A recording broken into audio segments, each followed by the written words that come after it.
Plus మహామంత్ర హరే కృష్ణ మహామంత్ర తెలుసు అన్నారు. చాలా సంతోషం. 40% 62 మంది ఇస్కాన్ తెలుసు అన్నారు. హరే కృష్ణ మహామంత్ర గురించి 9 మంది మాత్రమే తెలుసు అన్నారు. సో ఈ భగవద్గీత 18 రోజుల అధ్యాయంలో మీకు హరే కృష్ణ మహామంత్రం గురించి చాలా చక్కగా మేము అందరం ఎక్స్ప్లెయిన్ చేసి చెప్తాము. మీరు ఈ 18 రోజులు అయ్యేసరికి I'm sure you will all start chanting Hare Krishna మహామంత్ర. మేము మీకు చక్కగా అది ఎంత మహత్తరమైనదో మన జీవితంలో ఆ మంత్రం జపం చేయకుండా ఏం మిస్ అయ్యామనేది మీకు తప్పకుండా అర్థమవుతుంది. ఈ 18 రోజుల్లో మీరు జపం చేయడం తప్పకుండా మొదలు పెడతారు.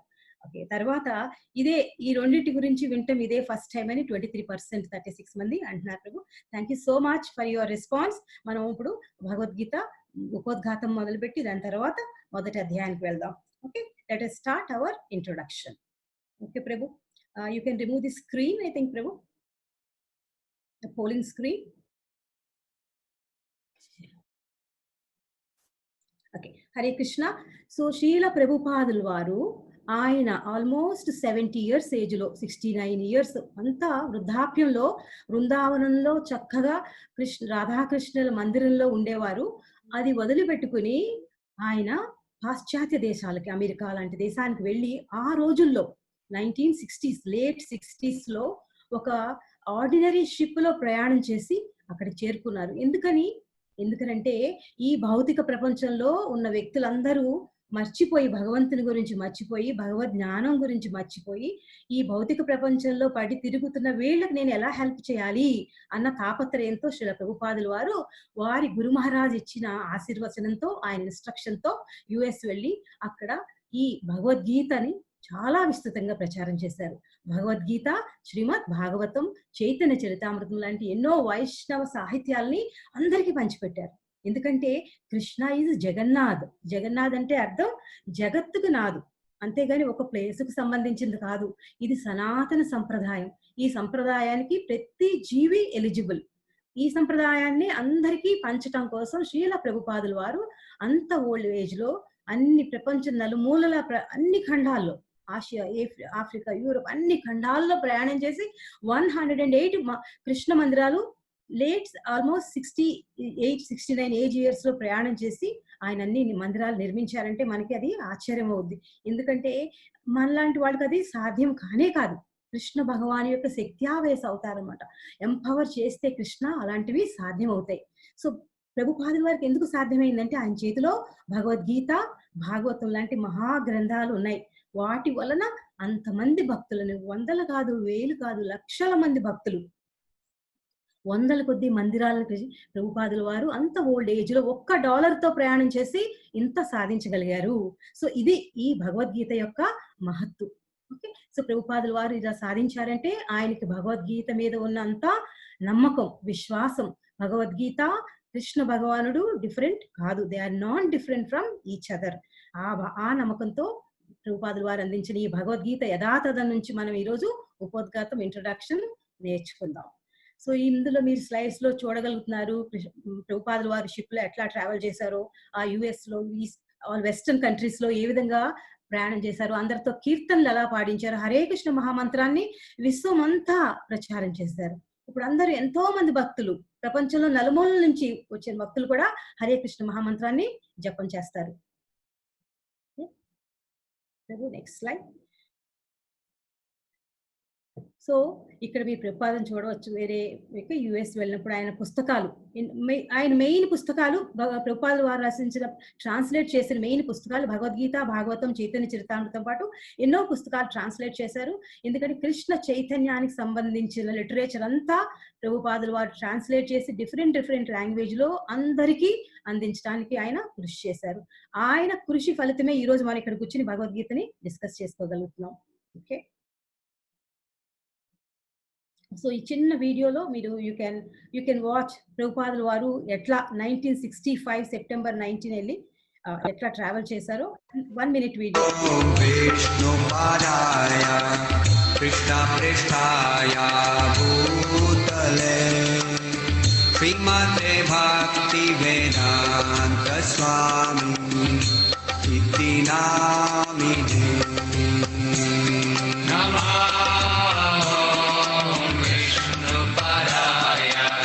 Krishna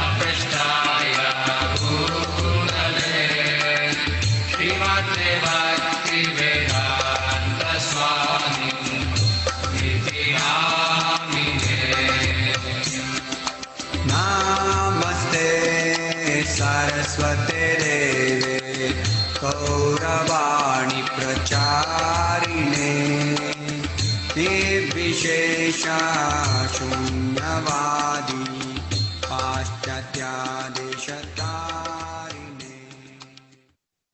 శ్రీల ప్రభుపాదులు వారి జర్నీ చూస్తే క్లుప్తంగా 1965లో స్టార్ట్ చేసి 1977 గ్లోబ్ అంతా ప్రచారం చేశారు. సో ఇప్పుడు మనం ఉపోద్ఘాతానికి వెళ్దాం. భగవద్గీత మహాత్మ్యం గురించి నేర్చుకుందాం ఫస్ట్. సో శ్రీ శ్రీ రాధా గోవిందుల వారి ఆశీర్వచనంతో, శ్రీల ప్రభుపాదుల వారి ఆశీర్వచనంతో ఈ ప్రోగ్రామ్ ఆర్గనైజ్ చేసిన ఇస్కాన్ మ్యాంగళూరు మథురాదేశ యాత్ర కలిపి సంయుక్తంగా ఆర్గనైజ్ చేసిన ఈ భగవద్గీత 18 రోజుల అధ్యయన కార్యక్రమాన్ని మనం ఉపోద్ఘాతంతో ఇంట్రొడక్షన్ తో మొదలు పెడదాం. ఓకే, సో మీలో ఎంతమంది ఆల్రెడీ భగవద్గీతని చదివి ఉన్నారు? Please rise your hands.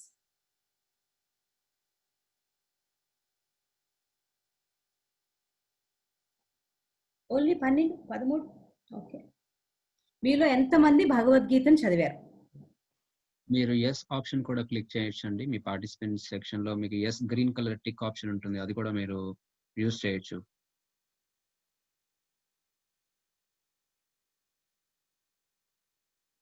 Next slide పెట్టండి. ఓకే, ఇప్పటి వరకు 23 పార్టిసిపెంట్స్ హ్యాండ్స్ రైజ్ చేశారు. ఓకే, భగవద్గీత చదివారని. మనకి ఆల్మోస్ట్ 191 మంది ఉన్నారు. అందులో 23 మంది భగవద్గీత చదివారన్నారు. సంతోషం, చాలా సంతోషం అండి. ఇందులో భగవద్గీత యథాతథం ఎంతమంది చదివారు? భగవద్గీత చదివారు. ఇందులో భగవద్గీత యథాతథం, you can change your poll now again, you can answer this question. మీలో ఎంతమంది శ్రీల ప్రభుపాదుల వారు రచించిన భగవద్గీత యథాతథం చదివారు? ఎస్ ఆర్ నో ఆప్షన్ కూడా క్లిక్ చేయొచ్చండి, మీకు ఈజీగా కనపడుతుంది అది పార్టిసిపెంట్ సెక్షన్ లో. మనకి చాలా ఆప్షన్స్ నో మీద వస్తున్నాయి. గుడ్ అండి, మీరు రైట్ ప్లేస్కి వచ్చారు. దాని గురించి మన బుక్స్ గురించి తెలుసుకోవడానికి, ప్రభుపాద్ బుక్స్ గురించి తెలుసుకోవడానికి చాలా ఆప్షన్స్ నో అని వస్తున్నాయి. ఇంగ్లీష్ లో భగవద్గీత యాజ్ ఇట్ ఈజ్ అంటారు అండి ఆ బుక్ ని. సో మాతాజీ క్వశ్చన్ ఏంటంటే, ఎంతమంది భగవద్గీత యాజ్ ఇట్ ఈజ్ అనే బుక్ ని చదివారు? భగవద్గీత చాలా ట్రాన్స్లేషన్స్ ఉన్నాయండి, చాలా మంది ట్రాన్స్లేట్ చేశారు సాంస్క్రిట్ నుంచి, కానీ ప్రభుపాద్ వాళ్ళు ట్రాన్స్లేట్ చేసింది Bhagavad Gita as it is. So చాలా మంది ఏమి రెస్పాన్సెస్ ఇస్తున్నారంటే అండి, నో అని ఇచ్చారు. అంటే వాళ్ళు భగవద్గీత చదివి ఉండొచ్చు ముందే, కాకపోతే మేబీ వేరే వాళ్ళు ట్రాన్స్లేట్ చేసిన వర్షన్ చదివి ఉండొచ్చు, భగవద్గీత యాజ్ ఇట్ ఈస్ చదివి ఉండకపోవచ్చు. సో సో ప్రభు, మీరందరూ మాతాజీస్, ఈ కార్యక్రమంలో వచ్చిన మాతాజీ ప్రభులందరూ మీరు భగవద్గీత శ్రీల ప్రభుపాదులు వారు రచించిన భగవద్గీతని చదవకపోయినా ఇప్పుడు ఈ 18 రోజులు ప్రోగ్రామ్ అయినాక, 18 రోజుల భగవద్గీత పఠనం అయినాక మీరు తప్పనిసరిగా భగవద్గీత, శ్రీల ప్రభుపాదుల వారి భగవద్గీత చదువుతారు. సో అంత మహత్తరమైనది అనమాట భగవద్గీత. ఎందుకు అంత మహత్తరమైనది మనమే ఇప్పుడు తెలుసుకుందాం. సో ఫస్ట్ ఆఫ్ ఆల్ మనం చూద్దాం ఈ భగవద్గీత అంటే అర్థం. సో మీలో అందరికీ తెలిసే ఉండవచ్చు, భగవత్ అంటే ప్రభు, ప్రీవియస్ స్లైడ్ ఓన్లీ ప్రభు, భగవత్ అంటే భగవంతుడు. ఓకే, భగవంతుడు శ్రీకృష్ణ భగవానుడు. గీత అంటే ఆయన పాడిన గీత. గీత అంటే పాట. మనం Prabhu, don't change the slides Prabhu. So Bhagavad Gita అర్థం ఏంటంటే భగవంతుడు పాడిన గీతం. భగవంతుడు పాడిన గీతం. గీతం అంటే మనం పాట అని అర్థం తెలుగులో కదా.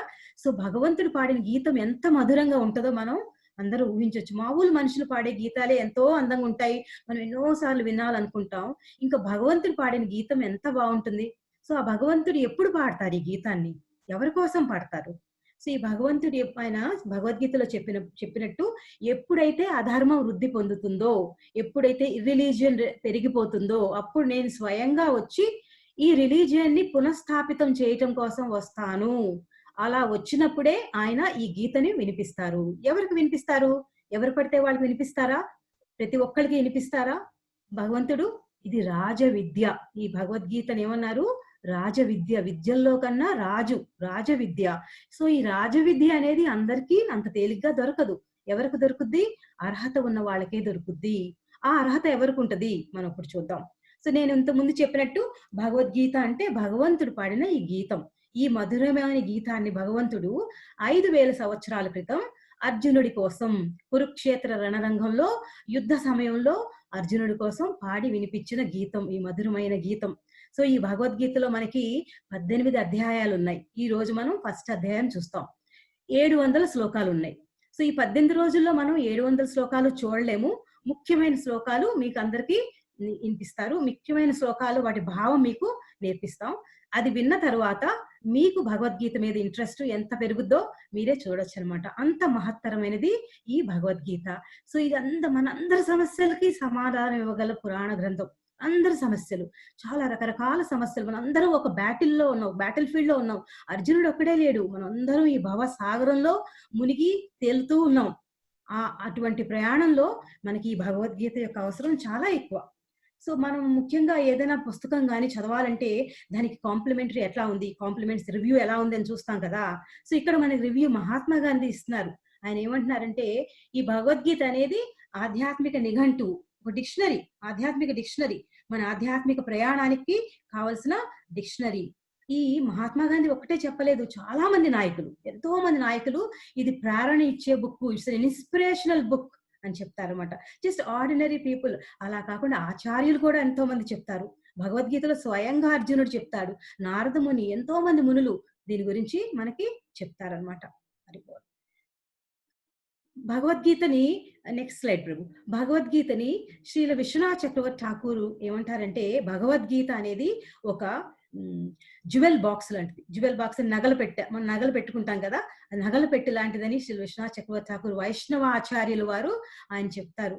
ఎందుకు నగలు పెట్టి అన్నారంటే దానికి ఏమని ఇక్కడ మహాత్మా గాంధీ ఐన్స్టీన్ బొమ్మలు చూస్తున్నారు కదా మీరు స్క్రీన్ మీద. మహాత్మా గాంధీ భగవద్గీత గురించి ఏమంటున్నారు, గీతని ధ్యానించేవారు ప్రతిరోజు దాని నుండి కొత్త ఆనందాన్ని మరియు కొత్త అర్థాలను పొందుతారు.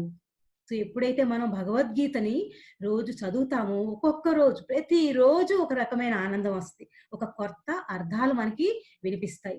ఇక్కడ మీరు చూడొచ్చు ప్రెజెంటేషన్ లో ఐన్స్టీన్ ప్రముఖ శాస్త్రవేత్త. ఓకే, ఆయన ఏమంటున్నారంటే ఈ భగవద్గీతని సృష్టించింది ఈ పరమ పురుషోత్తమ భగవానుడు.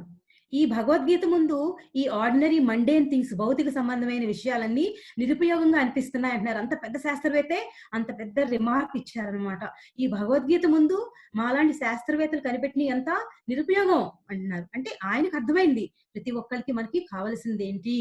ఈ భౌతిక జ్ఞానం లేకపోయినా పర్వాలేదు, ఆధ్యాత్మిక జ్ఞానం లేకపోతే మనం ఏం మిస్ అవుతాం అనేది ఈ 18 రోజుల ప్రయాణంలో మనం అర్థం చేసుకోగలం. ఓకేనా? So let us move to the next slide. ఒక ఎగ్జాంపుల్ ప్రభు, ఈ ఇస్కాన్ యొక్క భగవద్గీత మీరు చాలా మంది చదవలేదన్నారు. సో ఇప్పుడు నేను మీకు ఎక్స్ప్లెయిన్ చేస్తాను ఒక చిన్న ఎగ్జాంపుల్ తో. ఈ భగవద్గీత యథాతథం ఎందుకు చదవాలి. మీరు ఫర్ ఎగ్జాంపుల్ మీ దగ్గర ఉన్న సెల్ ఫోన్ ను ఛార్జింగ్ పెడదాం అనుకున్నారు, కానీ ఛార్జింగ్ చేసేటప్పుడు కేబుల్ విరిగిపోయింది, కేబుల్ తెగిపోయిన కేబుల్లో ఛార్జింగ్ చేస్తే ఫోన్ లో ఛార్జ్ అవుద్దా లేదా? ఎంతసేపు పెట్టినా ఛార్జ్ అవనే అవ్వదు. ఏంటి ఛార్జ్ అవ్వలేదేంటి అనుకుంటే చూస్తే ఏముంటది, అక్కడ కేబుల్ సగం తెగిపోయో వైర్లు డిస్కనెక్ట్ అయిపోయో ఉంటాయి. ఎందుకంటే ఆ రిసీవర్ కి ఆ మూలానికి ఫోన్ కి మధ్య కనెక్షన్ సరిగా లేదు. అలాగే మన భగవద్గీత చదవాలంటే ఆ భగవద్గీత ఎటువంటిదై ఉండాలి, పరంపర నుంచి వచ్చిన భగవద్గీత ఉండాలి. స్వయంగా శ్రీకృష్ణ భగవాన్ నుంచి పరంపర ఆచార్యుల ద్వారా పరంపర ద్వారా వచ్చిన భగవద్గీత అయి ఉండాలి. అప్పుడు మనకి భగవద్గీత యొక్క సందేశం authentic. Then we are able to understand Bhagavad-gita as it is. As long as we don't understand Bhagavad-gita as it is, it becomes okay, we get some benefit, but the ultimate benefit, ముఖ్యమైన benefit, జీవిత పరమావధి నేర్చుకోవాలి తెలుసుకోవాలి అంటే మనం భగవద్గీత తప్పకుండా పరంపర ద్వారా వచ్చిన భగవద్గీత మనం తెలుసుకోవాలి. సో మనం ఇప్పుడు ఏం చూసాం, భగవద్గీత అంటే భగవంతుడు పాడిన గీతం.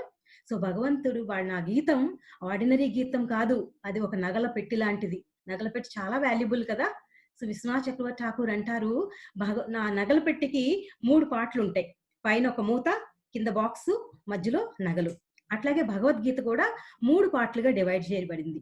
ఫస్ట్ చాప్టర్ మొదట అధ్యాయం నుంచి 6వ అధ్యాయం వరకు భగవద్గీతలో కృష్ణ భగవానుడు కర్మయోగం గురించి చెప్తారు. యోగం అంటే భగవంతుడితో కనెక్ట్. మనకు మామూలుగా యోగా అంటే ఏదో ఫిజికల్ ఎక్సర్సైజు, హెల్త్ కోసం చేసే ఎక్సర్సైజు, ఇది మామూలుగా ఇచ్చే డెఫినేషన్. కానీ యోగా అంటే meaning union with God, union with Krishna. How do we connect our selves with Krishna, that is called yoga. So Krishna భగవానుడు 3 రకాలైన యోగాల గురించి మనకి భగవద్గీతలో చెప్తున్నారు. కర్మయోగం. కర్మయోగం ఎక్కడి నుంచి ఎక్కడి వరకు?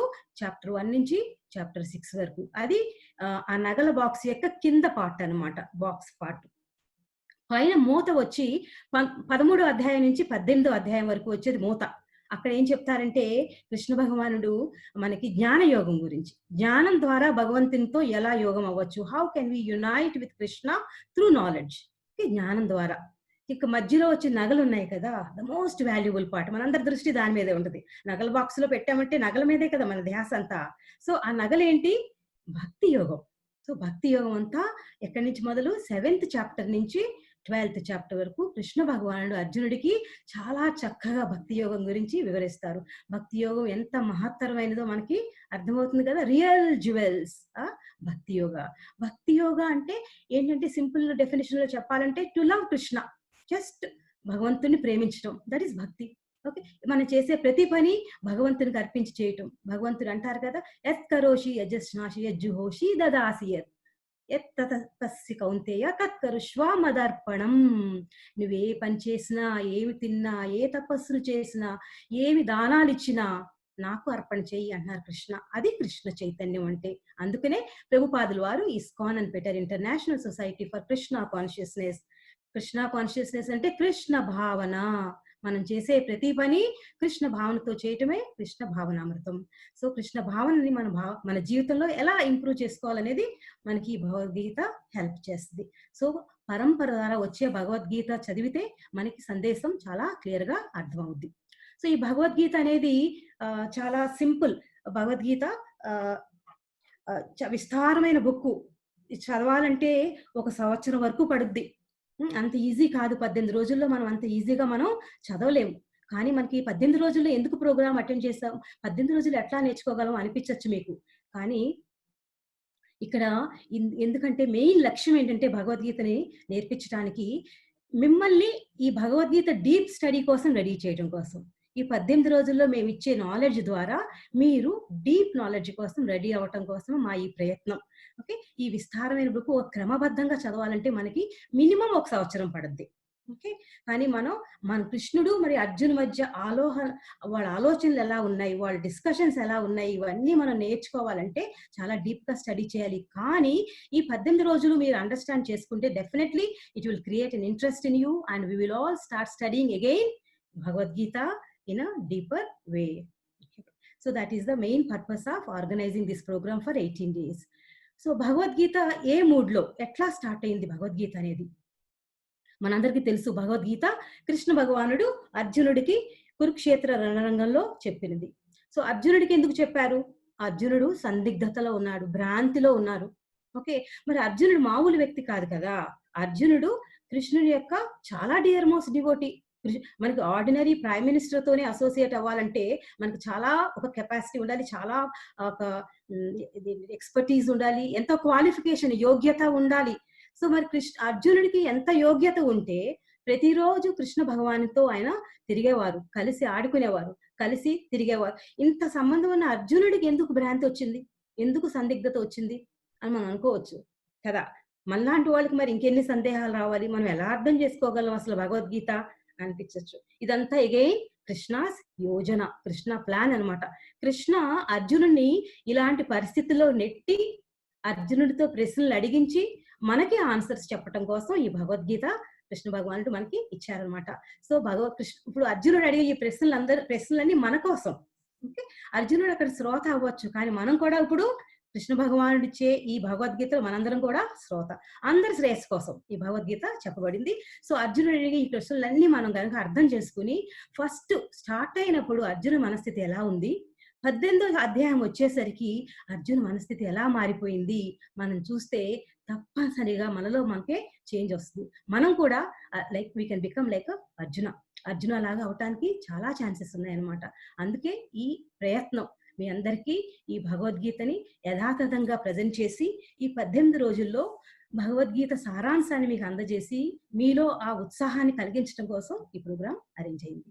So now let us move on to next one. So నేను ఇప్పుడు చెప్పినట్లు మీరు ఇక్కడ చూసిన భగవంతుడు మీరు చూడొచ్చు, అక్కడ అర్జునుడు కృష్ణుడు యుద్ధ రంగంలో ఉన్నారు. ఎక్కడ జరిగింది యుద్ధం? ఈ కురుక్షేత్ర యుద్ధంలో జరిగి కురుక్షేత్రం ఎక్కడ తెలుసు కదా మనకి, మన భారత భూమిలోనే ఉంది. ఢిల్లీకి దగ్గరలో ఉన్న ప్లేస్ కురుక్షేత్ర. చాలా మంది భక్తులు అక్కడికి వెళ్ళి దర్శనం చేసుకుంటారు. సూర్యగ్రహణం వచ్చినప్పుడు అక్కడికి వెళ్ళి స్నానం చేస్తారు, నదిలో స్నానం చేస్తారు. చాలా పవిత్రమైన ప్లేస్ ఈ కురుక్షేత్రం అనేది. అటువంటి కురుక్షేత్రంలో కృష్ణ భగవానుడు ఈ భారత యుద్ధాన్ని అక్కడ అరేంజ్ చేశారు. ఎందుకని అక్కడ అరేంజ్ చేశారంటే, ఈ కురుక్షేత్రం అనేది ధర్మక్షేత్రం. అది మనం మొదటి అధ్యాయం మొదలు పెట్టినప్పుడు చాలా చక్కగా డీటెయిల్డ్ గా నేర్చుకుందాం. సో దీని యొక్క సీన్ ఏంటంటే, ఈ భగవద్గీత కృష్ణుడు అర్జునుడు కురుక్షేత్ర రణరంగానికి వచ్చారు. ఆ ఇద్దరు రథం మీద ఉన్నారు. కృష్ణుడు అర్జునుడి యొక్క రథసారథి పోస్ట్ తీసుకుని ఇరు సైన్యాల మధ్య అటు ఇటు కౌరవులు పాండవులు మొత్తం యుద్ధ సేనలందరూ రెండు వైపులా నుంచుని ఉన్నారు. అటువంటప్పుడు అర్జునుడు కృష్ణుని అడిగాడు, కృష్ణ నన్ను తీసుకువెళ్ళి ఈ రథాన్ని తీసుకువెళ్ళి మధ్య నిలబెట్టు అనగానే కృష్ణుడు ఏం చేశారు, ఆ రథాన్ని తీసుకెళ్లి అక్కడ నిలబెట్టారు. నిలపగానే ఏమైంది, అర్జునుడు కురుక్షేత్ర సంగ్రామం చూసి నిరాసక్త, ఈజ్ నాట్ ఇంట్రెస్టెడ్. వెంటనే నిరాసక్తుడు అయిపోయి శ్రీకృష్ణుడికి శరణు వేడి ఏం చేశారు, దాని రిజల్ట్ ఏంటి, అదే భగవద్గీత. సో ఎప్పుడైతే అర్జునుడు ఇంట్రెస్ట్ లేదు నాకు ఫైట్ చేయటం అని ఎప్పుడు చెప్పారో అప్పటి నుంచి భగవద్గీత మొదలైంది. ఇది సింపుల్ గా బ్యాక్గ్రౌండ్ హిస్టరీ ఫర్ భగవద్గీత. ఒకసారి మనం సమరైజ్ చేసుకుంటే, భగవద్గీత అంటే భగవంతుడు పాడిన మధురమైన గీతం భగవద్గీత. ఆయన ఎందుకు పాడారు, మనలాంటి జీవాత్మలందరినీ తిరిగి మళ్ళా ఆయన స్వధామానికి తీసుకువెళ్ళిపోవటానికి. కృష్ణ ఇస్ కరుణా సింధు, హే కృష్ణ కరుణా సింధు దీనబంధు జగత్పతే. అందరికీ బంధు, ఆత్మబంధువు అనమాట. సో ఆయన ఎందుకు పాడారు ఈ గీత, ఒక అర్జునుడి కోసమే పాడలా, మనందరి కోసం పాడారు. ఆ పాట ద్వారా మనం అట్రాక్ట్ అయ్యి తిరిగి మన స్వధామానికి వెళ్ళిపోవాలి. మనం ఇక్కడికి వచ్చింది ఎందుకు, మనం ఉద్ధరం చేసుకుని తిరిగి భగవద్ధామానికి వెళ్ళిపోవాలి. మనం వచ్చిన పర్పస్ మర్చిపోయి మనం ఇక్కడే తిరిగేస్తున్నాం. జన్మ మృత్యు జరా వ్యాధి, జన్మలుగా మిలియన్ కొద్దీ జన్మలు, ఎన్ని జన్మలు ఎత్తామో మనకే తెలియదు. ఒకసారి మనిషి జన్మ, ఒకసారి యానిమల్ జన్మ, ఒకసారి వృక్ష జన్మ, ఎన్నో జన్మలు ఎత్తుకుంటూ వెళ్తున్నాం. కానీ భగవంతుని వైపు మనం దృష్టి సారించటం లేదు. సో అటువంటప్పుడు కృష్ణుడు అనుకుంటారు, ఆయన పరమపిత, ఆయన పుత్రికలు మనందరినీ పిలవటం కోసం పాడిన ఈ గీతం భగవద్గీత. సో ఈ భగవద్గీత యొక్క ముఖ్య ఉద్దేశ్యం మన జీవన శైలిని మార్చుకుని మన జీవిత గమ్యాన్ని చేరటం కోసం ఇచ్చినది ఈ భగవద్గీత.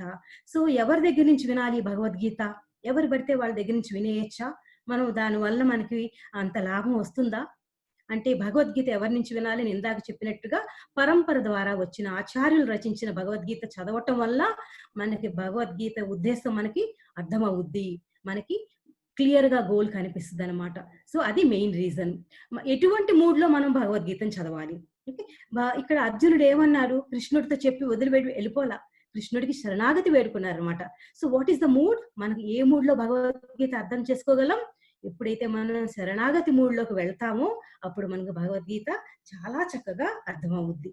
ఇది బేసిక్ గా భగవద్గీత అర్థం చేసుకోవడానికి మనకి కావాల్సిన చిన్న చిన్న qualifications. So main qualifications, we should have a desire to read Bhagavad-Gita and understand. ఆ డిజైర్ లాంటి విత్తనాన్ని నాటగానే మనలో ఉత్సాహాన్ని కల్పిస్తారు Krishna will arrange for us to read Bhagavad Gita. Okay, ఇక్కడ శ్లోకం ఒకటి ఉంది, గీతా మహాత్మ్యం. మీరు వినే ఉంటారు, శ్రీపాద్ శంకరాచార్యుల వారు గీతా మహాత్మ్యం వివరించారు. అందులో ఉన్న ఒక ఇంపార్టెంట్ శ్లోకం ఇక్కడ ఉంది, గీతా మహాత్మ్యం నుంచి వచ్చిన శ్లోకం, నేను చదువుతాను, వినండి. సర్వ ఉపనిషదో గావో దోగ్ధ గోపాల నందన. ప్రభు స్క్రీన్. పార్థో వత్సా సుధీర్భోక్త దుగ్ధం గీతామృతం మహాత్.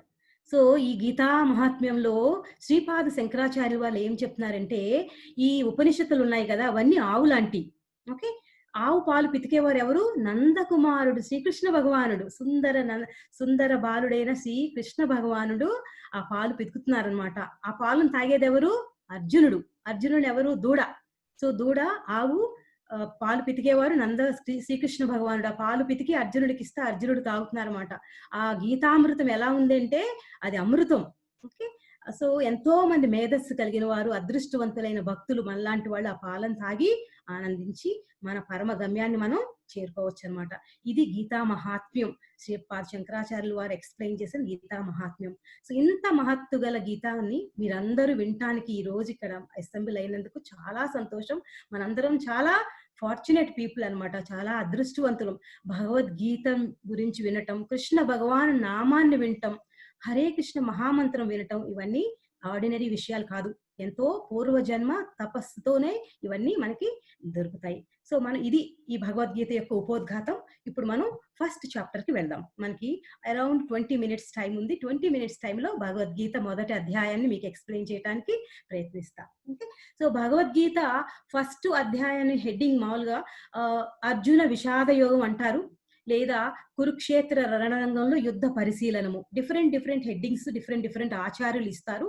మన ప్రభుపాదులు వారు ఫస్ట్ అధ్యాయం పేరు ఏం చెప్పారంటే కురుక్షేత్ర రణరంగం సైనిక పరిశీలనం. సో ఇక్కడ చూస్తే మనం అర్జునుడు శోకంతో ఉండి కృష్ణ భగవాన్ని క్వశ్చన్స్ అడుగుతున్నారు. అది సెట్టింగ్. ఓకే, సో మనం ఫస్ట్ శ్లోకంతో స్టార్ట్ చేద్దాం. ఫస్ట్ శ్లోకానికి వెళ్దాం. మీరు ఆల్రెడీ చూసారు ఇక్కడ ఈ పిక్చర్ ఇందాక కూడా. ఇందులో మీకు 3 పర్సనాలిటీస్ కనిపిస్తారు, 3 వ్యక్తులు కనిపిస్తారు మెయిన్ గా. ఓకే, వాళ్ళతో పాటు కృష్ణుడు కూడా రథం మీద ఉన్నారు, చూస్తున్నారా? ఓకే, ఇప్పుడు నేను మిమ్మల్ని ఒక ప్రశ్న అడుగుతా. ఓకే, ఆన్సర్ తెలిసిన వాళ్ళు చెయ్యొద్దండి, సరేనా? ఓకే, ఫస్ట్ పిక్చర్ లో రైట్ హ్యాండ్, మీ లెఫ్ట్ హ్యాండ్ కార్నర్ లో ఉన్న వ్యక్తి, ఓకే, కళ్ళు లేనట్టుగా ఉన్న వ్యక్తి ఉన్నారు కదా, ఒక అంధ వ్యక్తి. ఆయన పేరు తెలిసిన వాళ్ళు ఎవరో చెయ్యొద్దండి. You raise hand from, okay, one Mataji called Satya Lakshmi. Mataji raised her hand. You can raise hand. You go to participants. There is a way how to raise hand.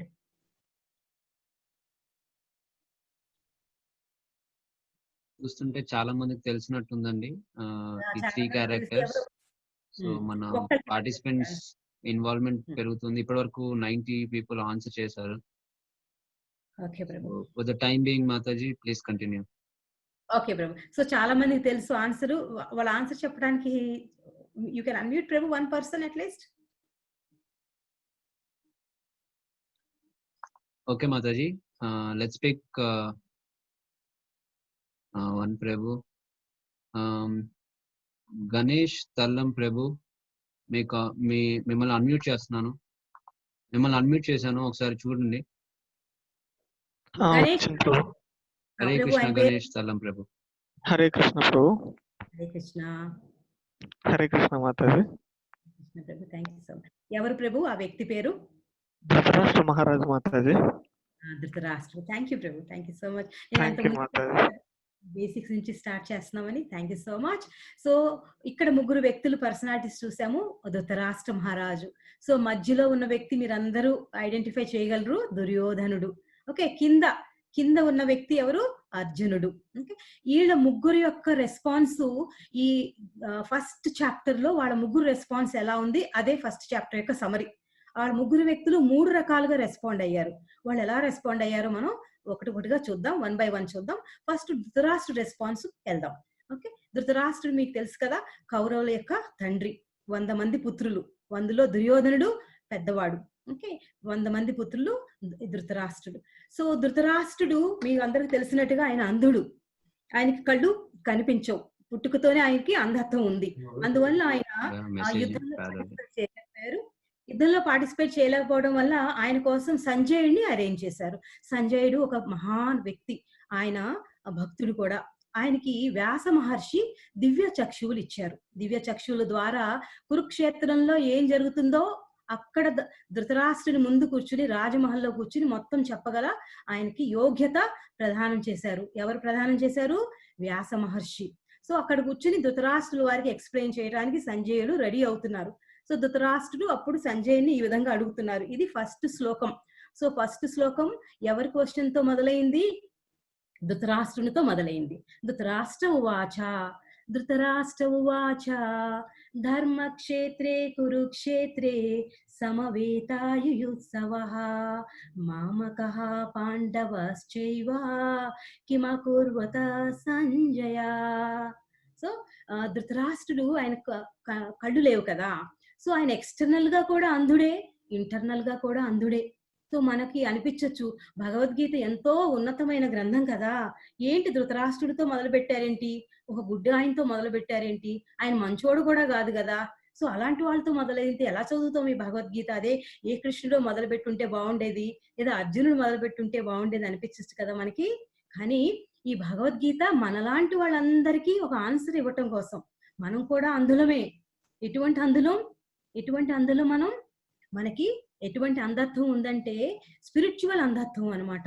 ఆధ్యాత్మికమైన చూపు లేదు మనకి. ఆధ్యాత్మికమైన చూపు లేకపోవడం వల్ల మన స్పిరిచువల్ గా మనందరం బ్లైండ్. ధృతరాష్ట్రుడే కాదు, మనం కూడా స్పిరిచువల్ గా బ్లైండ్. సో మన బ్లైండ్నెస్ తో మనం ఆ కళ్ళు ఇప్పడం కోసం ఈ భగవద్గీత ఇట్లా మొదలైంది. సో మనలో ఆ జ్ఞాన చక్షువులు తెరిపించడం కోసం ఇట్లా ఈ క్వశ్చన్ తో, ధృతరాష్ట్రుడి యొక్క క్వశ్చన్ తో మొదలైంది అనమాట. ఆయన అంధుడు అవ్వచ్చు, ఆయనలానే మనందరం కూడా స్పిరిచువల్లీ బ్లైండ్. సో మన లాంటి వాళ్ళకే ఈ భగవద్గీత అనేది ఉద్దేశింపబడింది. సో ధర్మక్షేత్రే కురుక్షేత్రే, సో ధర్మక్షేత్రమైన కురుక్షేత్రంలో సమవేతాయుత్సవ, అందరూ అక్కడ అసెంబుల్ అయి ఉన్నారు, అందరూ యుద్ధం కోసం అసెంబుల్ అయి ఉన్నారు. సో ధర్మక్షేత్రే, ఈ కురుక్షేత్రాన్ని ధర్మక్షేత్రం అని ఎందుకన్నారంటే అది కృష్ణుడి భగవాని యొక్క యోజన, కృష్ణ భగవాని యొక్క ప్లాన్ ప్రకారము అక్కడ యుద్ధాన్ని అరేంజ్ చేయబడింది. శ్రీల ప్రభుపాదులు వారు ఈ ఈ ఈ ఈ శ్లోకానికి భాష్యంలో ఏం చెప్తారంటే, ఈ ధర్మక్షేత్రం కురుక్షేత్రం అని ఎందుకన్నారంటే ఒక సస్యశ్యామలమైన క్షేత్రం ఉంటది కదా, మొత్తం గ్రీన్ గా ఉన్న ఫీల్డ్ ఉంటది. ఆ ఫీల్డ్ లో మనకి చాలా రకాలైన కలుపు మొక్కలు కనిపిస్తా ఉంటాయి, ఎన్నో కలుపు మొక్కలు ఉంటాయి. సో ఆ కలుపు మొక్కలు తీస్తేనే గాని అసలైన మొక్కలు సరిగ్గా పెరగవు, అవి తీసినప్పుడే అవి పెరుగుతాయి. సో ఇలాగే ఈ భూమండలంలో ఎంతో మంది అధర్మవాదులు ఉన్నారనమాట, ధర్మహీనులు ఉన్నారు. ఆ ధర్మహీనులు ఇట్లా వీడ్స్ లాంటి వాళ్ళు అనమాట, కలుపు మొక్కలు లాంటి వాళ్ళు. అటువంటి వాళ్ళు ఏరి వేయటం కోసం కృష్ణ భగవానుడు ధర్మక్షేత్రమైన కురుక్షేత్రాన్ని ఎన్నుకున్నారు. సో ఇక్కడ ధృతరాష్ట్రుడు కూడా కురుక్షేత్రాన్ని ధర్మక్షేత్రం అంటున్నారు. ఆయనకి తెలుసు ఆ కురుక్షేత్రము మామూలు ల్యాండ్ కాదు, ఒక ఆర్డినరీ ల్యాండ్ కాదు, అది ధర్మక్షేత్రము. ఆయనకి భయంగా ఉంది, డౌట్ గా ఉంది. అందరూ అక్కడ అసెంబుల్ అయ్యారు. మామక పాండవశ్చైవ, మామక అంటే నా పుత్రులు, పాండవశ్చైవ పాండురాజు పుత్రులు. చూసారా ఆయన మెంటాలిటీ, ఆయన మనస్థితి ఎలా ఉందో నెక్స్ట్ స్లైడ్ లో మీకు చాలా క్లియర్ గా ఎక్స్ప్లెయిన్ చేస్తాను. మామక పాండవశ్చైవ అంటంలో ధృతరాష్ట్రుని యొక్క అర్థం ఏంటో మనం తెలుసుకుందాం. అక్కడ కిమకుర్వత సంజయ, ఏం చేశారు అక్కడ అని అడుగుతున్నారు సంజయుల్ని. ఓకే, ఇక్కడ ఎగ్జాంపుల్ ఎందుకు ఇచ్చామంటే పాలను చూస్తున్నారు కదా మీరు. సో పాలు అనేది చాలా మంగళకరమైన, పాలు పొంగించడం, మనం ఏ శుభకార్యం చేసినా పాలు పొంగిస్తాం. సో ధర్మక్షేత్రం అనేది అంత మంగళకరమైన ప్లేసు. సో అటువంటి మంగళకరమైన ప్లేస్ లో యుద్ధం జరుగుతుంది. సో అలా యుద్ధం జరగడానికి కారణం ఏంటి, ధృతరాష్ట్రులు లాంటి వాళ్ళు ఆ పాలల్లో ఒక నిమ్మకాయని పిండేశారు. ఓకే, పాలల్లో నిమ్మకాయ పిండితే ఫ్యామిలీ విడిపోతానికి కారణం ఒక నిమ్మకాయ పిండేసాం అంటారు కదా. పాలు ఇరిగిపోయినాయి, పాలు కోవాలాగా అయిపోయింది, పాలు నీళ్ళలాగా అయిపోయింది. ధృతరాష్ట్రులు అనుకుంటారన్నమాట, అందరు నా పిల్లలందరూ ఆ కోవా తినేయాలి, ఈ పాండవులందరూ ఆ నీళ్ళు లాంటి వాళ్ళు అన్నంత అభిప్రాయంతో ఆయన ఏమంటున్నారు, మామక పాండవ. ధృతరాష్ట్రుడు యొక్క రెస్పాన్సిబిలిటీ ఏంటి, పాండురాజు చనిపోయారు, 5 వాళ్ళకి తండ్రి లేడు, తల్లి ఒక్కటే ఉంది, వాళ్ళు కూడా నా పుత్రులే, 105 మంది నా పుత్రులు అన్న ఫీలింగ్ తో ఉండాలి ధృతరాష్ట్రుడు. కానీ ధృతరాష్ట్రుడికి ఎక్కడా ఆ ఫీలింగే లేదు. మామక నా పిల్లలు, ఆ పాండుపుత్రులు అని సెపరేట్ చేసి మాట్లాడుతున్నారు. ఎందుకంటే చాలా తమో గుణంలో ఉన్నారన్నమాట, అజ్ఞానం. ఆయన అంధకారంతో పాటు అంధత్వంలో ఉన్నారు, అంధకారంలో కూడా ఉన్నారనమాట. మనసు నిండా అంధకారం, తమోద గుణంలో ఉండటం వల్ల అట్లాంటి ఆలోచన వచ్చిందనమాట.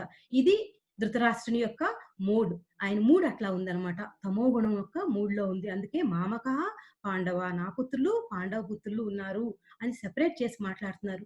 అదే కుంతి మహారాణి ఎగ్జాంపుల్ తీసుకోండి. కుంతి మాత పాండు మహారాజు యొక్క భార్య. పాండు మహారాజు చనిపోయినప్పుడు ఆయన ఇంకొక భార్య అయిన మాత్రి ఉన్నారు కదా, మాత్రి కూడా సతీ సహగమనం చేసి పాండురాజుతో దేహత్యాగం చేశారు. సో అప్పుడు కుంతి మహారాణి వాళ్ళిద్దరు పుత్రులైన ఎవరు, సహదేవుడు, నకుల సహదేవులు ఇద్దరిని తన సొంత పుత్రులానే చూసుకున్నారు కుంతి మహారాణి ఎప్పుడు. ఎందుకంటే ఆమె పరమ వైష్ణవి, భగవంతుని యొక్క అతి ముఖ్యమైన భక్తురాలు కాబట్టి ఆమె ఎప్పుడు సెపరేట్ చేయలా. నా పిల్లలు మాతృ పిల్లలని ఎప్పుడు అనలా. కానీ ధృతరాష్ట్రుడు తమో గుణంలో ఉండటం వల్ల అటువంటి సెపరేషను చూపిస్తాం. మనం ఎప్పుడైతే తమో గుణంలో ఉంటామో నాది నీది అనే భేదభావాన్ని చూపిస్తాం, మొదలు పెడతాం. అది తమో గుణానికి సైన్. తమో గుణం యొక్క లక్షణం అది, నాది నీది అనే భావన తమో గుణంలో ఉంటది. తర్వాత కిమకూర్వత, ఇక్కడ మీరు ఈ పోస్టర్ లో చూస్తా ఉంటారు, ఈ ప్రెజెంటేషన్ లో రసగుల్లా వచ్చిందేంటా అని అనుకోవచ్చు ఇక్కడ. సో ఇక్కడ రసగుల్లా చేసి పెట్టి మన ఇంటికి ఎవరైనా వస్తే రసగుల్లా పెట్టి అక్కడ తిన్నారా అని అడిగామంటే దాని ఉద్దేశం ఏంటి? వాళ్ళు తింటారో లేదో, నేను పెట్టింది వాళ్ళకి ఇష్టమో లేదో, మనలో ఒక రకమైన డౌట్ ఉంటేనే కదా తిన్నారా అని అడుగుతాం. అది డౌట్ లేకపోతే తింటారు, పెట్టాం కాబట్టి తింటారు అనుకుంటాం. అంత ముందు శ్లోకంలో ఏమన్నారు ధృతరాష్ట్రుడు? వాళ్ళందరూ అక్కడ సమావేశం అయ్యారు యుద్ధం కోసం, యుద్ధం చేశారా అంటున్నారు. ఎందుకంటే ధృతరాష్ట్రుడికి ఆ ధర్మక్షేత్రం యొక్క విలువ తెలుసు. ఆ ధర్మక్షేత్రంలో అంతా ధర్మమే నిలుస్తుంది, ఆ ధర్మం నిలవదు. సో ఆ ధర్మక్షేత్రం ప్రభావంతో బై ఛాన్స్ తన పుత్రులైన కౌరవులందరూ మనసు మార్చేసుకుని పాండవులకు రాజ్యం ఇచ్చేస్తారేమో అని ఆత్రం అనమాట, యాంగ్జైటీ. అలా జరగటం ఇష్టం లేదు, తన పుత్రులు మాత్రమే సింహాసనం మీద కూర్చోవాలి. ఆ ధర్మక్షేత్ర ప్రభావం వల్ల నా పుత్రులు మనసు మార్చుకుని ఇచ్చేస్తారేమో అని భయం. మళ్ళా ఇంకో ఆశ కూడా అదే టైంలో పాండవుల మనసు కూడా మారిపోయి ధర్మక్షేత్ర ప్రభావంతో వాళ్ళు కూడా నా పుత్రుల దగ్గరికి వచ్చి మాకు ఈ రాజ్యం వద్దు, ఈ యుద్ధం వద్దు, అన్ని మీరే తీసుకోండి, మేము ఫారెస్ట్కి వెళ్ళిపోయి మళ్ళా తిరిగి భిక్షం ఎత్తుకుంటా బతికేస్తాము అని అంటే ఎంతో బాగుండు అన్న మనస్థితిలో ఉన్నారనమాట. అది ఈ కలియుగంలో ఎక్కువ మంది వ్యక్తుల మనస్థితి అది. స్వార్థం, చాలా స్వార్థం, మమకారం, నాది ఇదనమాట. అది ఇక్కడ ధృతరాష్ట్రుని యొక్క మనస్థితి. సో రెండో వ్యక్తి అయిన దుర్యోధన మనస్థితి చూద్దాం మనం. సంజయుడు నెక్స్ట్ స్లైడ్ ప్రభు. సంజయుడు ఎక్స్ప్లెయిన్ చేస్తున్నారు ధృతరాష్ట్రునికి ఏమైందో. అప్పుడు చెప్తున్నారు అనమాట 1.3 మూడో శ్లోకంలో ఏమని చెప్తున్నారంటే ఈయన చెప్పారు, ఫస్ట్ ఏమని చెప్పారంటే సంజయుడు ధృతరాష్ట్రుడికి ఏమని చెప్పారంటే, నీ పుత్రుడైన రాజు అయిన నీ పుత్రుడైన దుర్యోధనుడు ఆయన గురువు గారైన ద్రోణాచార్యుల దగ్గరికి వెళ్ళి ఈ విధంగా చెప్తున్నారు అన్నారు. ఓ ఆచార్య, మీ యుద్ధ కుశలుడైన శిష్యులకు ద్రుపద తనయునితో దక్షతగా ఏర్పాటు చేయబడిన పాండుసుతుల గొప్ప సేనను గాంచుము. ఇది ఎవరంటున్నారు? దుర్యోధనుడు. ఎవరితో అంటున్నారు? ఆయన గురువు గారైన ద్రోణాచార్యులతో అంటున్నారు. చూడండి, మీరు ఆ పిక్చర్ లో చూడొచ్చు, ఆయన కళ్ళు ఎలా ఉన్నాయి. దుర్యోధనుడు ఆయన గురువు గారి వైపు అట్లాగా చూసేది, ఎంత వినమ్రతతో కాళ్ళ దగ్గర కూర్చుని ఆయన ప్రార్థిస్తూ వేడుకుంటూ ఎలా జరుగుద్ది యుద్ధము, మీరు యుద్ధ సన్నాహాలు అసలు అడగాల్సిన అవసరమే లేదు. మన గురువు దగ్గరికి వెళ్ళినప్పుడు ఎట్లా ఉండాలి, మనం తల వంచుకుని మన ప్రశ్నలు ఎట్లా అడగాలి, హ్యూమిలిటీతో హంబుల్ గా గురువు గారిని సేవ చేయాలి. అటువంటిప్పుడే మనకి ఈ ఆధ్యాత్మిక జ్ఞానం అనేది దొరుకుద్ది. కానీ ఇక్కడ ఎలా ఉన్నాడు దుర్యోధనుడు? రాజస గుణంలో ఉన్నాడు అనమాట. రాజసం, నాకు ఇది కావాలి, మాత్సర్యం అనమాట. 6 రకాలైన కామ, క్రోధ, మోహ, మదమోహ, మాత్సర్యాలు ఉంటాయి కదా. మాత్సర్యం, జలసి. పాండవులకి ఏది మంచి జరగకూడదు, అంతా నాకే జరగాలి. సో అటువంటి అలాంటి మూడ్ లో ఉన్నప్పుడు గురువు తెలీదు, మనకి ఏమీ తెలియదు. సో గురువు గారినే ఛాలెంజింగ్ గా అడుగుతున్నాడు అనమాట. మీరు నేర్పిన ఆ ద్రుపద తనయుడు అంటున్నారు. మళ్ళీ ఇక్కడ కూడా ఇంకోటి, ద్రుపద తనయుడు ఎవరైనా దృష్టద్యుమ్న అని డైరెక్ట్ గా అనకుండా ద్రుపదుడు అని ఎందుకు అంటున్నారంటే అది కూడా గురువు గారిని విమర్శించడానికి. సో ఒక వ్యక్తి తన గురువుని విమర్శించారంటే తప్పకుండా ఆ వ్యక్తికి నాశనమే జరుగుద్ది, విజయం అనేది జరగదు. సో 1.3 శ్లోకాలోనే మనకు చాలా క్లియర్ గా అర్థమైపోవచ్చు దుర్యోధన యొక్క ఫేట్ ఏంటి, దుర్యోధన యొక్క ఫ్యూచర్ ఏంటి అనేది మనకి అర్థమైపోతుంది. సో ద్రుపద తనయ అని ఎందుకన్నారంటే దుర్యోధనుడికి చాలా కోపం. ద్రోణాచార్యులు వారు ద్రుపదునికి ఆయన మొత్తం అన్ని నేర్పించేశారు, యుద్ధ కావలసినవన్నీ నేర్పించేశారు, అంత ఎక్స్పర్టీజ్ అంతా ఆయన ఇచ్చేశారు. సో ఎందుకు ఇచ్చారన్న కోపం అనమాట. అందుకని ద్రుపదుడిని గుర్తు చేస్తున్నారు. ద్రుపద తనయుడికి దృష్టద్యుమ్న అనకుండా ద్రుపద తనయుడు. ఎందుకంటే దుర్యోధనుడికి తెలుసు ద్రుపదుడికి ద్రోణాచార్యులకి శత్రుత్వం ఉంది. ఆ శత్రుత్వాన్ని ఇక్కడ గుర్తు చేస్తే ద్రోణాచార్యులకి కోపం వచ్చి ఇంకా బాగా యుద్ధం చేసి ఆయనకి విజయాన్ని తెప్పిస్తారు అన్న ఉద్దేశంతో ఇక్కడ దుర్యోధనుడు ద్రుపద తనయుడు అని ఎక్స్ప్లెయిన్ చేస్తున్నారు. ఇక్కడ కూడా మనకి అతని రాజనీతి, అతని డిప్లొమసీ కనిపిస్తుంది. సో ఇక్కడ దుర్యోధనుడి యొక్క గుణం ఏంటి? రాజసంలో ఉన్నారు. ధృతరాష్ట్రుడు తమో గుణంలో ఉంటే ఈయన రజోగుణంలో ఉన్నారు. సో తర్వాత వ్యక్తి అర్జునుడి గురించి తెలుసుకుందాం. ఇప్పుడు మనం అర్జునుడు ఎట్లా ఉన్నాడు అని. ప్రభు నెక్స్ట్ స్లైడ్. ఇక్కడ ఫస్ట్ టైము ఈ చాప్టర్ 1లో కృష్ణ భగవానుడు చెప్పినది ఏమీ ఉండదు కానీ కృష్ణ భగవానుడు 2 రకాలైన యాక్టివిటీస్ చేశారు. ఒక చోట శ్లోకం 1వ అధ్యాయం 14వ శ్లోకంలో కృష్ణ భగవాన్ మాధవ అని ఫస్ట్ టైం ఉచ్చరించారు. ఇక్కడ కృష్ణ భగవాన్ యొక్క ఎంట్రీ అయిందనమాట. మనకు భగవద్గీతలో మొట్టమొదటిసారిగా కృష్ణ భగవాన్ పదం ఎక్కడొచ్చింది? 14వ శ్లోకంలో, ఈ శ్లోకంలో వచ్చిందనమాట. తతస్వేతైర్యుక్తే మహతి స్వందనే స్థితౌ మాధవః పాండవశ్చైవ దివ్యౌ శంఖో ప్రపద్మతు. ఎదుట పక్షమున శ్రీకృష్ణ భగవానుడు, అర్జునుడు ఇరువురును తెల్లని గురును పూని మహారథమునందు ఆసీనులైన వారై తమ దివ్య శంఖములను పూరించిరి. ఇక్కడ కృష్ణ భగవాన్ ఏ విధంగా అడ్రస్ చేశారు? మాధవ. కృష్ణుడికి చాలా చాలా పేర్లు ఉన్నాయి. గోవింద, గోపాల, యశోదనందన, దేవకీ నందన, గోపీ వల్లభ, చాలా రకాలైన పేర్లు ఉన్నాయి. అందులో మాధవ అన్న పేరు. మాధవ అంటే లక్ష్మీదేవి భర్త. సో లక్ష్మీదేవి ఎక్కడుంటే అక్కడ అదృష్టం. సో ఇక్కడ మాధవుడు ఎక్కడుంటే అక్కడ అదృష్టం. ఇవన్నీ అదృష్టాలకు చిహ్నం. అదే కాకుండా అర్జునుడి తెల్లని గుర్రాలు, ఆ రథాన్ని ఎవరిచ్చారు? అగ్నిదేవుడు ఇచ్చాడు. ఆ రథము అన్ని డైరెక్షన్స్ లో కూడా విజయాన్ని పొందగలదనమాట. సో రథం ద్వారా వాళ్ళకి అదృష్టం. రథం పైన కపిధ్వజం పైన ఎవరున్నారు? హనుమంతులు వారు ఉన్నారు. అది కూడా ఒక భాగ్య సూచకం అనమాట. వాళ్ళకి అర్జునుల వైపు వారికి స్వయంగా కృష్ణ భగవానుడే వారి వైపు ఉన్నారు. దాని తర్వాత భీష్ముడు ఎప్పుడైతే ఆయన శంఖాన్ని పూరించారో అదొక సింహనాదంలాగా వినిపించింది ఆ యుద్ధ క్షేత్రంలో. తర్వాత కృష్ణుడు పాంచజన్యం, ఆయన శంఖం పేరు పాంచజన్యం, పాంచజన్యాన్ని పూరించారు. పాంచజన్యం హృషికేశో దేవదత్తం ధనంజయ పౌండ్రం దద్మౌ మహాశంఖం భీమకర్మ వృకోదరః. సో కృష్ణ భగవాన్ శంఖం పేరేం పేరు? పాంచజన్యం. దేవదత్తం ధనంజయ, అర్జునుడు ధనుంజయ అన్నారు. సో ధనాన్ని కూడా జయించిన వాడు అనమాట. ధనం మీద ఉన్న ఇంట్రెస్ట్ ని అంతటిని జయించిన వాడు కాబట్టి ధనుంజయ. ఆయన శంఖం పేరు దేవదత్తం. పౌండ్రం దద్మో మహాశంఖం భీమకర్మ వృకోదర. భోజన ప్రియుడు, ఘనకార్యాలు చేసేటువంటి భీముడు, ఆయన యొక్క శంఖం పేరు, ఆయన శంఖాన్ని పౌండ్రం, అది ఆయన పూరించారనమాట. సో ఇక్కడ 1వ అధ్యాయంలో మనం 14-15 శ్లోకంలో భగవాన్ యొక్క నామం మనం తీసుకుంటాం. భగవంతుని ఒక శంఖం పేరు మనం తీసుకుంటాం. ఆ శంఖం ఒక్కసారిగా పూరించగానే ఆ కౌరవులు మనస్సుల్లో ఒక రకమైన అలజడి మొదలైపోయింది. అదే మనం భగవంతుని యొక్క భగవంతుని భక్తులు ఎక్కడుంటారో అక్కడ విజయం తథ్యం అనేది మనకి తెలుస్తుంది. సో తర్వాత అర్జునుడు ఏమంటున్నాడు కృష్ణుతో నెక్స్ట్ చూద్దాం మనం. ఓకే, సో ఇక సఘోషోధాత రాష్ట్రాణం హృదయాని వ్యధారయత్ నభశ్చ పృథివీం చైవ తుములో అభ్యానునాదయన్. ఆ వివిధ శంఖముల ధ్వని అతి భీకరమయ్యను. భూమి ఆకాశాలు రెండింటినీ కంపించుచు అది ధృతరాష్ట్ర తనయుల హృదయములు బద్దలు చేసెను. ఇది మనకి ఒక సైన్ ఇస్తుంది అనమాట. ధృతరాష్ట్రుల యొక్క వాళ్ళ తనయులకు ఫేట్ ఏంటనేది ఇక్కడ మనకి అర్థమవుతుంది. ఇది జరిగాక అర్జునుడు నెక్స్ట్ స్లైడ్ ప్రభు కృష్ణ భగవాన్ అడుగుతారు, కృష్ణ నన్ను ఈ కురుక్షేత్రం మధ్యకు తీసుకువెళ్ళి నాకు యుద్ధ రంగాన్ని చూపించు అని అడుగుతున్నారు. అది ఏ శ్లోకాల్లో? 1:21-22. అర్జున ఉవాచ, అర్జునుడు అంటున్నారనమాట, సేనయోరుభయోర్ మధ్యే రథం స్థాపయే మా అచ్యుత ఏవదేతా నిరీహం యోధుకామాన్ అవస్థితాన్ కర్మయా సహ యోధవ్యం అస్మిన్ రణ సముద్యమే.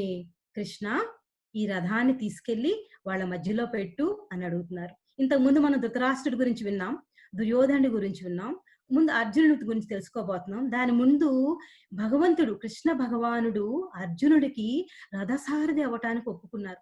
అంటే కృష్ణ భగవాన్ యొక్క భక్త వత్సలత తెలుస్తుంది. భక్తుల కోసం ఆయన ఏదైనా చేస్తారు.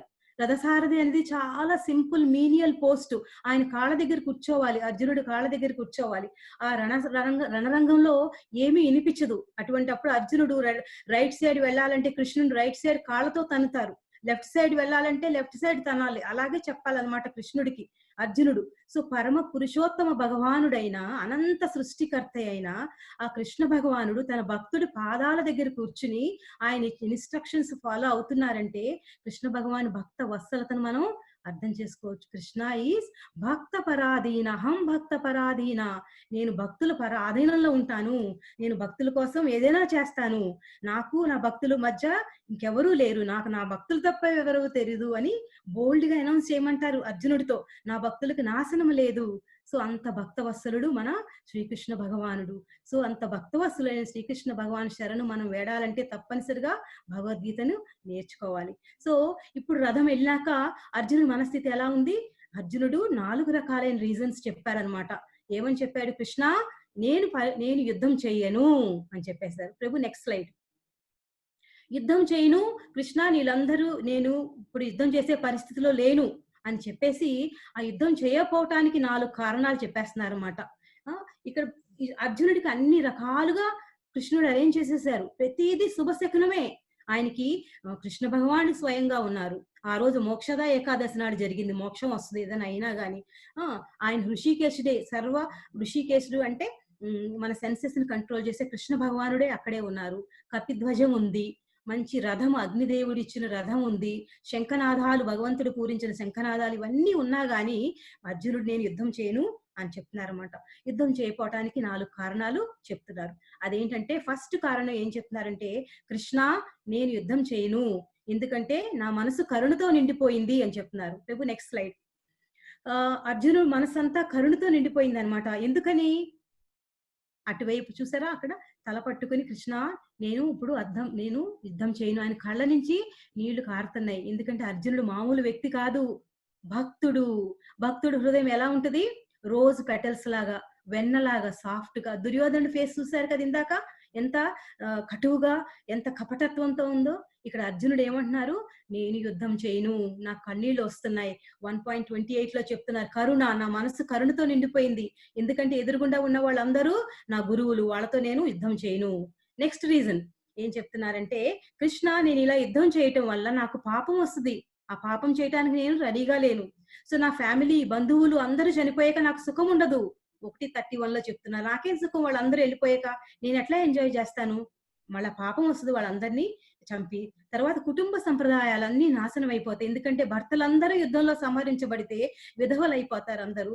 సో వర్ణ సంకరం మొదలవుద్ది. ఈ అన్ని కారణాల వల్ల నేను డెసిషన్ తీసుకోలేకపోతున్నాను అని 2వ అధ్యాయం వరకు ఈ అర్జునుడి యొక్క విషాద యోగం కంటిన్యూ అవుద్ది అనమాట. సో అర్జునుడు ఇచ్చిన 4 రీజన్స్ ఏంటి? నాకు కరుణ నిండిపోయింది, సుఖం లేదు యుద్ధం చేస్తాం వల్ల, నాకు పాపం వస్తుంది, ఈ కుటుంబ సంప్రదాయం వర్ణ సంకరం అయిపోద్ది. ఈ రీజన్స్ తో అర్జునుడు యుద్ధం చేయను అని ఆపేస్తారనమాట.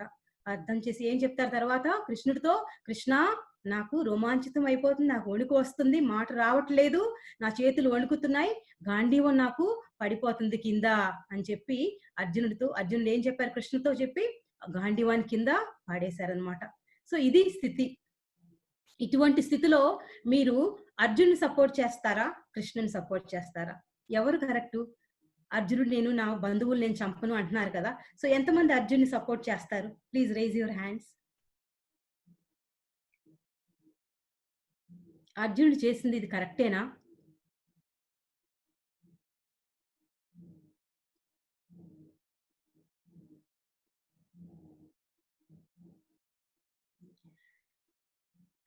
ఎంతమంది అర్జున్ని సపోర్ట్ చేస్తారు? ఓకే, మనకు అనిపించవచ్చు మన ఈ మండేన్ వరల్డ్ లో భౌతికమైన జ్ఞానంతో ఉన్న వాళ్ళం కాబట్టి మనకి అర్జున్ని సపోర్ట్ చేయడానికి అనిపించవచ్చు. కానీ ప్రభుపాదులు వారు ఏం చెప్తారంటే, అర్జునుడు మోహంలో ఉన్నాడు. ఆ కరుణ అనేది కరెక్ట్ కరుణ కాదు, మోహభరిత కరుణ, మోహంతో కూడిన కరుణ. తన వాళ్ళు కాబట్టి కరుణ, సో వేరే వాళ్ళంతా కరుణ కాదా? సో అది మోహభరిత కరుణ కాబట్టి అది కరెక్ట్ కాదు. సో ఈ రీజన్స్ ఇచ్చిన అర్జునుడికి కృష్ణ భగవానుడు ఏం ఆన్సర్ ఇస్తారో మనం 2వ అధ్యాయంలో చూద్దాము. సో అర్జునుడు యుద్ధం మానేసి గాంధీవం కింద పాడేసి కృష్ణుడితో చెప్పాడు, కృష్ణ నేను యుద్ధం చేయను. ఇంతవరకు కృష్ణ నోరు ఇప్పలేదు, ఒక్క మాట అనలేదు. అది భగవంతుని యొక్క భక్త వత్సలత. ఆయనలోని బాధని, దుఃఖాన్ని చెప్తున్నప్పుడు కృష్ణ 2 చెవులు ఇచ్చి వింటున్నారనమాట. మనం కూడా లైఫ్ లో నేర్చుకోవాల్సింది ఏంటంటే, ఎవరైనా వాళ్ళ బాధలను మనలో పంచుకున్నప్పుడు మనం చాలా చక్కగా వాళ్ళని విని, వాళ్ళు చెప్పేది విని వాళ్ళకి హెల్ప్ చేయడానికి ప్రయత్నం చేయాలన్నమాట. కృష్ణ ఒక్క మాట కూడా మాట్లాడకుండా చెవులన్నీ విని, చక్కగా విని, తర్వాత అశాంతమైనాక అర్జునుడికి భగవద్గీత సారాన్ని బోధిస్తారన్నమాట. అది మనం 2వ అధ్యాయంలో రేపు నేర్చుకుందాం. ఇప్పుడు టైం అయింది. లాస్ట్ శ్లోకం, లాస్ట్ స్లైడ్‌లో మనకి ఒక భగవద్గీత నుంచి మనకి ఈ ఈ ఈ టేబుల్‌లో మీకు అర్థమవుద్ది. నేను ఆల్రెడీ మీకు ఎక్స్‌ప్లెయిన్ చేసేసాను. ఫస్ట్ శ్లోకంలో ధృతరాష్ట్ర విచారణ ఉంది. 2వ శ్లోకం నుంచి 11వ శ్లోకం వరకు దుర్యోధనుడి భయం గురించి, ఏమైపోద్ది మన యుద్ధం అన్న భయం ఉంది. తర్వాత శంఖాలు పూరించడం 12 నుంచి 19 వరకు ఉంది. అది 20, 27 అర్జునుడు కురుక్షేత్రంలో పరిశీలన చేసి గాంధీవం నేను పట్టుకోలేను, గాంధీవం జారిపోతుంది, నేను పోరాడలేను అని రీజన్స్ ఇస్తారు. తర్వాత 27వ శ్లోకం నుంచి లాస్ట్ శ్లోకం వరకు అర్జునుడు అదే చెప్తారు. 2వ అధ్యాయంలో కూడా విషాదము, అర్జునుడి యొక్క విషాదం కంటిన్యూ అవుద్ది. సో ఈ అన్నిటి ప్రశ్నలకి ఈయన చెప్పిన వీళ్ళన్నిటికీ అర్జునుడు శరణు వేడినప్పుడు కృష్ణ ఏం సమాధానం చెప్పారు మనం సెకండ్ అధ్యాయంలో చూస్తాం. సో ఈ అధ్యాయంలో మెయిన్ గా మనం ఏం చేస్తాం, ధృతరాష్ట్రుడు ఏ గుణంలో ఉన్నారు, దుర్యోధనుడు ఏ గుణంలో ఉన్నారు, అర్జునుడు ఏ గుణంలో ఉన్నారు. తమో గుణంలో ధృతరాష్ట్రుడు, రజోగుణంలో దుర్యోధనుడు, అండ్ సాత్వికం సత్వగుణంలో అర్జునుడు. వీటన్నిటికీ అతీతంగా భక్తవత్సలైన కృష్ణ భగవానుడు భక్తులని ప్రొటెక్ట్ చేయడానికి ఆయన మన కోసం రెడీగా ఉన్నారు. అది మనకి ఇక్కడ అర్థమవుతుంది. గీతా పాఠం ఏంటంటే మన జీవితంలో ఎటువంటి సందేహం వచ్చిన అర్జునుడి లాగా వచ్చిన సందేహం అన్నమాట. వీళ్ళంతా నా గురువులు, నేను ఎట్లా ఫైట్ చేయాలి అన్న సందేహం వచ్చింది కదా. అటువంటిప్పుడు మనం ఏం చేయాలి, మనం ఏం చేయాలంటే ప్రామాణిక గురువుని ఆశ్రయించాలి. గురువు, అథెంటిక్ గురువు, ఓకే, లేదా భగవద్గీతని ఆశ్రయించాలి. భగవద్గీత ఓపెన్ చేసి భగవద్గీత చదవండి. Krishna will answer all our questions. So ఇది ఈ రోజు యొక్క మన భగవద్గీత మొదటి అధ్యాయం యొక్క సమరీ. షార్ట్ గా నేను ఎలా చెప్పాను కదా మీకు అంత ముందు బేసిక్స్ మాత్రమే మనం చెప్తామని. సో టైం ఆల్మోస్ట్ అయిపోయింది. ఒక చిన్న పోల్, 5 క్వశ్చన్స్ పోల్ ఉంది. మనం ఆ పోల్ చేద్దామా? ఇంట్రెస్ట్ ఉందా మీకు? Please raise your hands. We have around 257 participants. Can we do the poll just to check ఎంత అర్థమైంది అని. ఒక 2 minutes లో పోల్ చేయొచ్చు. ఓకే ఓకే, పోల్ ఓపెన్ చేస్తున్నా అండి. మీ స్క్రీన్ పైకి క్వశ్చన్స్ వస్తాయి. సో మీకు ఏది కరెక్ట్ అనిపిస్తే అలా ఆన్సర్ చేయొచ్చు. So the poll starting now. English ఎవరికైతే అర్థమవుదో వాడు నాది ట్రాన్స్లేషన్ వింటా ఆన్సర్ చేయండి. ఓకే, ఫస్ట్ క్వశ్చన్ ఏంటంటే ఎవరు మొట్టమొదట భగవద్గీతలో మొట్టమొదట మాట్లాడింది ఎవరు? అర్జున, కృష్ణుడా, దుర్యోధనుడా, ధృతరాష్ట్రుడా? ఎవరు మొట్టమొదట భగవద్గీతని మాట్లాడింది? ఫస్ట్ ఎవరితో స్టార్ట్ అయింది? ఓకే, అది ఆన్సర్ చేయండి. You can choose one answer.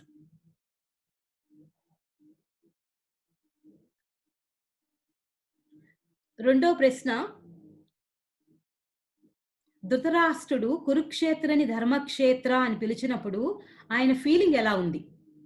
Peaceful గా, శాంతంగా ఉందా, డౌట్ఫుల్ గా ఉందా, లేదా పార్షియల్ గా పక్షపాత ద్వారంతో ఉందా, ఏది కాదా? Okay Prabhu, we can see only 2 questions on the screen. Can you see it now, Mataji? Only 2 Prabhu. Can I scroll down? Scroll. Yeah, you can scroll down.